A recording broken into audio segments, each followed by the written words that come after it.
Hello, and welcome to this Saturday afternoon SED Talk with your host, Dr. Cedric Wood. That's me. Today I'm going to be talking about two things.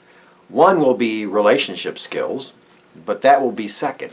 First, I'd like to just introduce the idea that there's something more we should be doing about this Afghanistan collapse. There is so much in the news about what happened. That's called being descriptive, just describing what happened with the Taliban forces coming in, the people running in the streets, chasing after the planes, and the tragedy of two young men falling off the plane as it took off and losing their lives. The second thing they're describing is what led to this disaster, and that's okay. There is also some talk about what we should be doing going forward to have things be better. That's fine. But there's a fourth thing that's happening almost not at all. And that has to do with the world of psychological understanding of what's going on here. I have not seen one psychologist interviewed about the Taliban fighters and leadership. Clearly, there are some personality traits and even diagnoses, if you will, of the Taliban fighters, at least historically. Everybody in the world knows how ruthless they've been. Does that mean the leaders are psychopaths, sociopaths, certainly egopaths? And so the question is, should we be talking about these personality traits? For two reasons. Number one, to understand more about why something like this would happen. And number two, doing it in hopes the Taliban leaders will listen in and learn how to be a good man.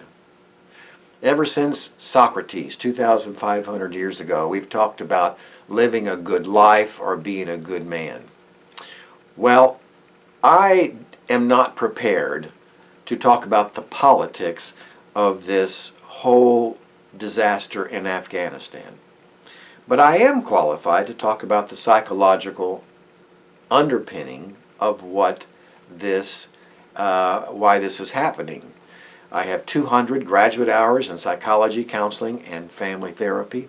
I've been leading groups in psychiatric hospitals for over 30 years. And I've been doing therapy in my office for about 25 years.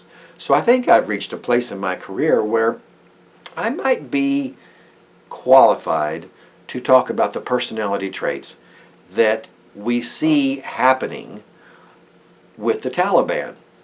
So I'm going to do this video to help the citizens of America and of the world to understand the drive and the personality of the Taliban, but also to hope that the Taliban will tune in and will be inspired to become good men. Now, recently I did a video on the 8 traits, the 8 great traits of healthy relationships. So what I'm going to show today and talk about is a companion piece. This really is all about how to have healthy relationships, but it's also, you could say, a sheet on how to successfully take over a country and have the citizens of the country like you, support you, and obey you. The Taliban leaders, wouldn't you like that? Okay, I'm going to go over how you can do that. I'm going to use a list of about 21 words that I have on the sheet. No matter how I try using video editing equipment, it will not let me edit or add graphics. So I'm just going to have to read these words to you. I'm sorry. All the words, until I get to the bottom, begin, strangely enough, with F, G, H. That's odd. I tried to make an acronym, but I just kept coming up with these 3 letters. So I'm going to go over this list and hope that you will adopt these traits if you're a husband, if you're a wife, if you're a boss, if you're a professor, or if you're a general in a terrorist army having taken over a country. Okay? Number one, be flexible. Now, why is that? Because if we're rigid and unbending, that leaves the other person feel disregarded, and they're going to be unhappy. Okay? Before I go further, let's remember back to Queen Mary I. She eventually became known as Bloody Mary, and she did not have a very happy reign, and in fact she ended up dying young at 42, either from flu or from cancer. Her life did not go well. Don't you want your life to go well? Then adopt these traits. Queen Mary was not flexible. She was rigid. She wanted to make sure that her religion, the Catholic Church, was the Church of England. And a lot of people did not want that, so they pushed back. You know how she responded to these people who pushed back and said we want to be of a Protestant faith? She tied them to a pole and burned them to death in front of spectators.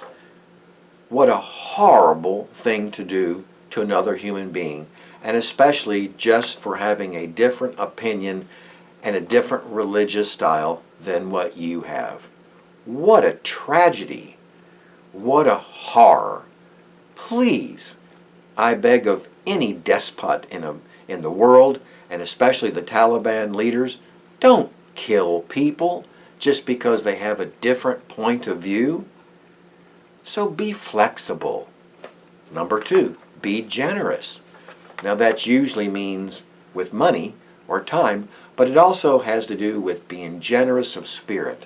If you believe that way, that's fine. I believe this way, I can be generous. Number three, helpful. I hope you really roll up your sleeves, Taliban, and you help the country get back to normal. Help business owners get back on their feet and start making money. Help everybody put their house back in order. Number four, forgiving. There's a lot that's been done against you by American soldiers. A lot of you have been killed. That's what happens in war.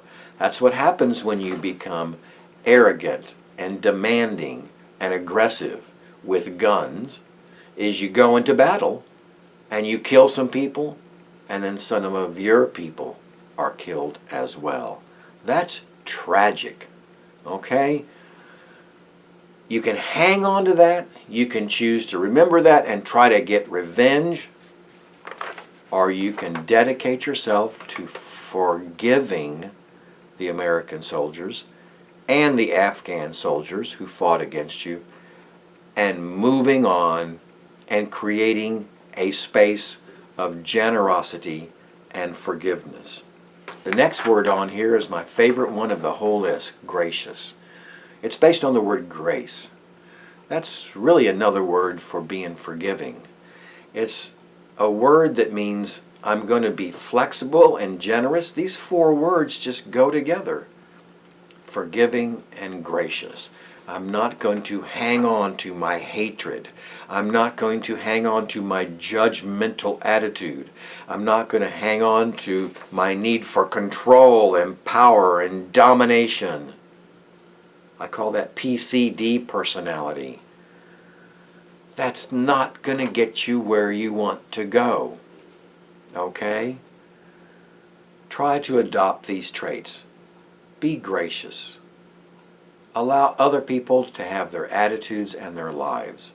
Humble. To do the ones I've gone over already, you have to have some humility. What's the opposite of that? Pride. Prideful. Lots of pridefulness. Me, me, me. That's not going to get you what you want. And in the process, there are going to be a lot of people who are killed. That's what the whole world is worried about.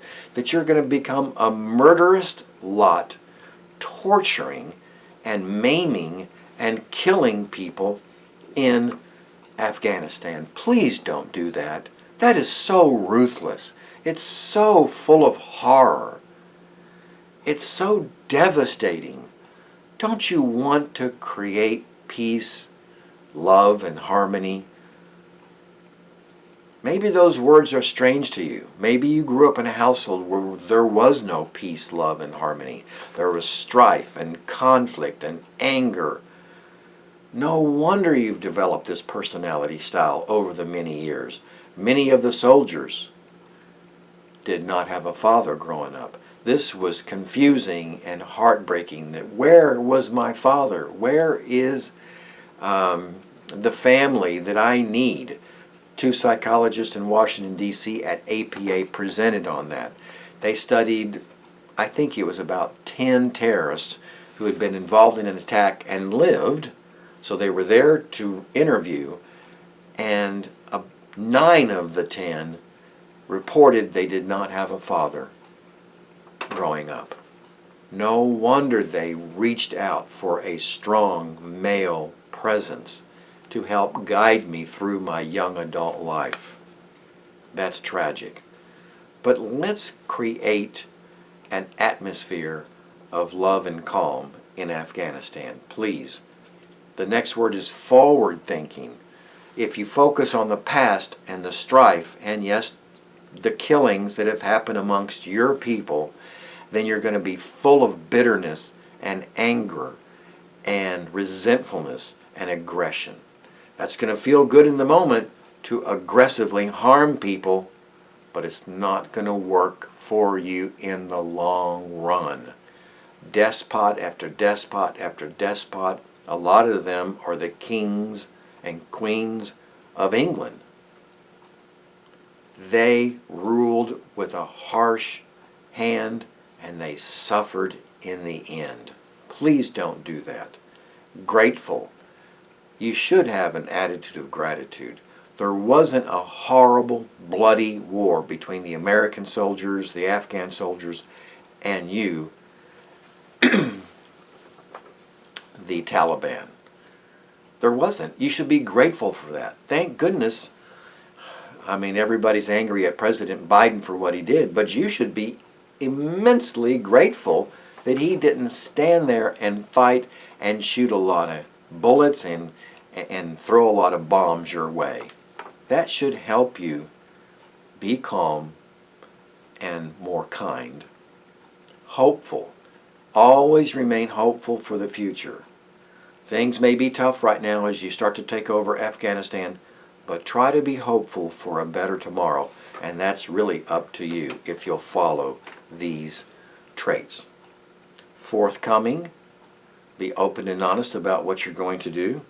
Genuine and honest. So these 3 words go together. If you're duplicitous and secretive, then people won't trust you. You have to be open and honest. And then people will trust you, and they may even start helping you be a successful group of people who are rulers of an entire country. Isn't that what you want? A successful regime? Well, then you have to have certain personality traits to make that happen. And that's why I'm going over this. And the 3 I'll go over next are faithful, good, and honorable. Faithful to the cause. Well, that's going to be pretty easy. You talk about Sharia law and being a Muslim, and you're going to be faithful to Allah. Okay, great. But the problem is there's also a need to be faithful to the people of Afghanistan. And the next word is good. There's a lot written about being a good man. I want to encourage you to be good men that do the right thing for the most number of people, not just for yourself and for your circle, your close personal circle. And the last word is honest. That's right along the same lines. Be open and honest with the world about what your hopes are for the future and what your plans are. And if the world notices that you are being honest and all these other traits, they will open their hearts and minds to you. They will be supportive of you. Don't you want that? Then be good men and adopt good personality traits. Thank you for tuning in. I hope everything goes well in Afghanistan. I'll be presenting at the Texas Counseling Association on November the 5th, 2021 in Galveston. I hope you'll come or tune in by Zoom and listen to what I have to present, which is the 4 quadrants of poor parenting and the 16 sub-areas of those. Why is that important? Why is that pertinent? Because boys who don't get their needs met from parents grow up to be men who are not honorable. They have a lot of traits over here on the right side of the page.